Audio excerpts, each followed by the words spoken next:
Well, it's a joy and a blessing to be with you this morning. I don't know that I've spoken in front of such a good-looking group of people as this, but it's a thrill to be here and a real honor to be asked to speak, and I thank Dr. Reed for that honor. 1 Corinthians 15, verses 8 and 9, the perpetually self-deprecating Paul refers to himself as the least of the apostles, one of untimely birth. The NIV there renders it one abnormally born. I think my speaking colleagues today seem to have done things the normal way.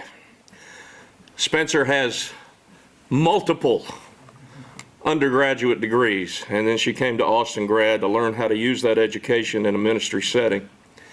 We have a lot of young and vibrant and very excited students here at Austin Grad. And then there's me. I turned 55 years old this week. I have no degrees. I will. I was visiting with a friend the other night in a hospital. I knew their son was going to school over at College Station. I said, "How's Colton doing?" She said, "He's doing fine. I think he may be on the 10-year plan." I said, "That's okay. I'm on the 37-year plan." I enrolled at Abilene Christian University in the fall of 1977, majoring in mass communications. I had a job my freshman year. That's how well ACU educated me to do what I wanted to do. And at that point, I thought, who needs a degree? I continued to go there for 3.5 years. But then in 1981, I dropped out of ACU. I moved to California, of all places, and continued a 33-year career in broadcasting. Over the next 33 years, that career would take me to 9 different cities, both U.S. coasts, and then back to Southern California in Los Angeles in 1998, where I worked for, they said they were the biggest radio network in America, and who am I to say they're wrong? It was a dream job for me. It paid big money, and I had hoped that I would be there until the day I retired. I was worshiping with a congregation in Santa Clarita, just about 20 minutes north of Hollywood, on a good traffic day in LA, if they have those anymore. I worshiped there, and when they found out that I had actually driven through the parking lot at Abilene Christian, they assumed I could preach. The preacher was a fellow by the name of Tom Smith, and he began to ask me to preach for him on those occasions when he needed to be out of town. And I always told him, no way. It was hard enough for me to lead the closing prayer without Nixon-esque beads of sweat on my forehead. My hands would get clammy. I would become short of breath. I said, "There's no way I will ever step in the pulpit and preach for you, Tom." But he kept asking. And one day I said yes. And I guess it went pretty well. Pretty well for me at the time meant that I didn't have a heart attack, nobody went to sleep or fell out of a window. Understand, I had no idea how to prepare a sermon. I'm sure I'd heard the words exegesis and hermeneutics somewhere, sometime from some preacher. My method was to pick a text, go to the church library, find a commentary, read up on it, and type enough stuff to fill 20 minutes. In the spring of 2006, Tom decided it was time for him to move to Idaho to be near his granddaughter. You grandparents know how that is.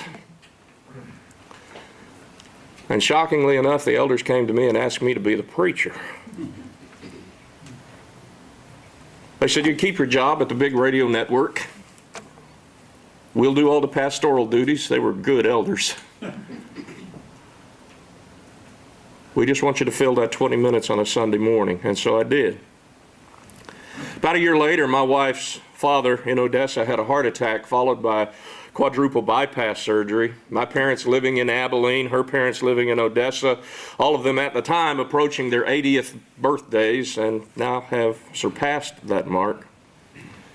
But we felt a need to get back to Texas so we could be there to take care of our parents if anything happened. So I began to look for work in Texas, and the question was, am I going to be a broadcaster or am I going to preach?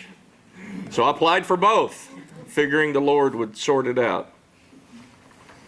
And in May of 2007, a church in a little town up 183 called Goldthwaite hired me to be their full-time minister. I was introduced to Austin Grad by Larry Roberts, the preacher in Eastland, Texas, who had actually baptized my father back in 1977. Larry stopped by the parsonage one day, said, "Are you going to sermon seminar?" I said, "Never heard of it, but it sounds like something I need." He got me on the website, we got registered, and I began coming to sermon seminar every spring. I don't know how many of you have been to Goldthwaite. It's kind of the bathroom stop between Austin and Abilene. But the town is known for being the meat goat capital of the world. So needless to say, my wife, who grew up in Los Angeles, moving to Goldthwaite, Texas, that was a little bit of a culture shock for her. And so after I'd been in Goldthwaite for a few years, I began to put the word out that I was kind of looking in a bigger community, at least a community big enough to have a Taco Bell, my wife's favorite eating establishment. In January of 2011, the Southern Hills Church in Buda hired me to replace Randy Consford, who is an alumnus of this institution, as he took a job as a counselor in New Braunfels. The elders called me in and said, "What we'd really like for you to do is get a degree, and we'd like that degree to be in Bible." It's funny how elders in churches want their preacher to know a little something about the Bible. So I enrolled in Austin Grad, and if the Lord wills it and my professors pass me, I will graduate in May, finally getting my bachelor's degree after 37 years. In my short 8-year career in preaching, I've been blessed to have some mentors who've kind of helped me get my footing. 2 retired preachers actually gave me their entire libraries. I think they were tired of lugging them from house to house. One of those preachers even gave me their 40-year catalog of sermons. Those have come in pretty handy on some Saturday nights. But the genuine mentoring began when I set foot on this campus. One of my former elders in Goldthwaite asked me, "How do you like Austin Grad?" And I said, "Well, it ain't freshman Bible at ACU. This is seminary, and people here are serious about the Word. And this school is not a diploma factory. Instead, what I've found is a very personal-centered, needs-driven, relationally structured institution. Not only in the business of transferring data,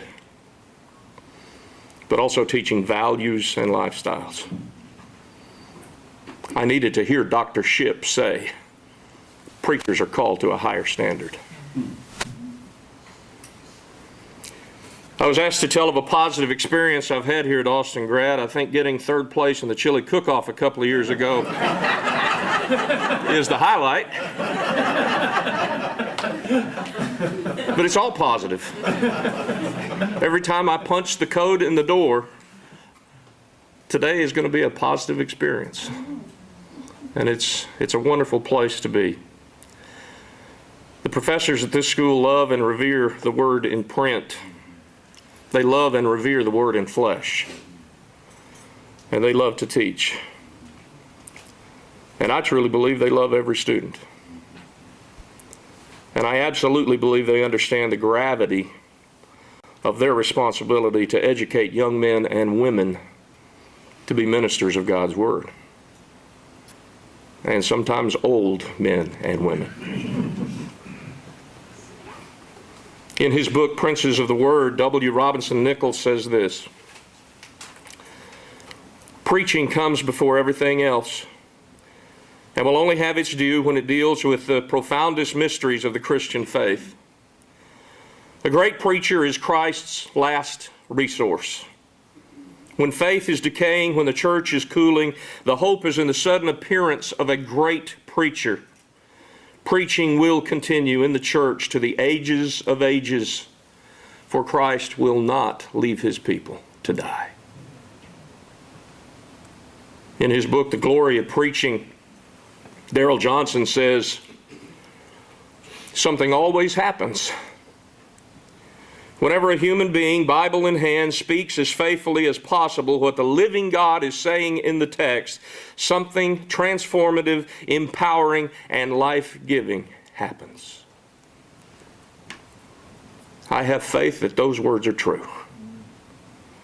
And I thank this institution, the administration, the faculty, the janitorial staff, everybody here,